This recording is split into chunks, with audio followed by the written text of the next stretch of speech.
All right, so glad you could join us on the Weather Network. There's lots to going on. It's essentially going to be turning frigid in the west and stormy in the east. Wind has been a big factor as well. Now, this was earlier in the week in Victoria, and you saw those winds. You felt those winds. The next batch of wind will be coming from the continent, so this is going to be much colder wind headed your way. So we'll fine-tune that. St. John, New Brunswick, thank you, Nature Paparazzi. You can hear those winds during high tide. Oh boy, it was pretty nasty. We had snow in the morning, changing to rain in the afternoon. You had some very strong winds. And Port Stanley, Ontario, this is seen yesterday morning, and the Lake Erie was alive. Look at those waves through there.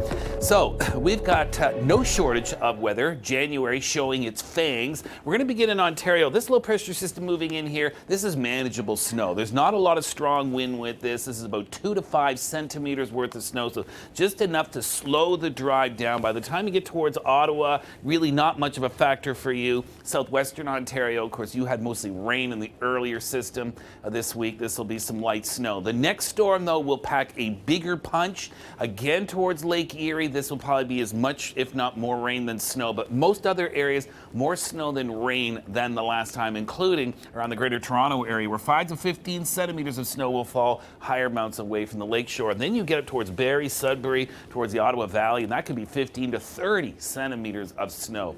And the wind picking up, again, pretty light wind today.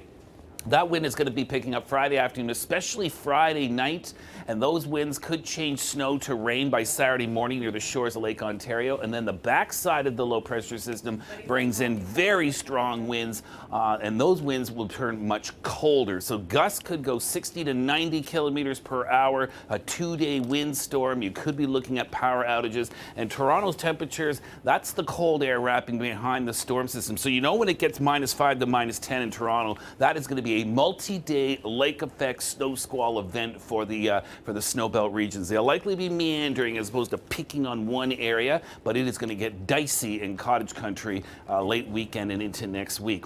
Quebec, you had all kinds of snow, only 3 centimeters in Sherbrooke, 16 in Montreal, but 27 in Quebec City, 52 in Charlevoix. Your next storm system will also bring more snow. This afternoon, though, it's generally quiet. Far eastern Quebec still under winter storm warnings, and just like Toronto, Montreal, your temperatures will be turning much colder. Your main day of snow will be Saturday, likely lingering into Sunday. At this point, little early to see if there will be any rain mixing in Saturday with that snow, but I would expect primarily snow.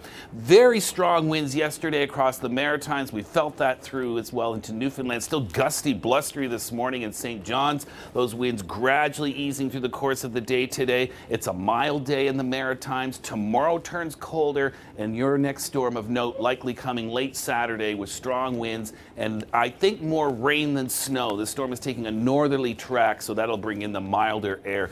Frigid temperatures this afternoon, especially across Saskatchewan, Alberta, with wind chills near -40. And overnight Friday into Saturday morning, we may be looking at -40 in downtown Edmonton. Temperatures falling through the day in British Columbia, courtesy of an Arctic front, cold winds and snow as well en route.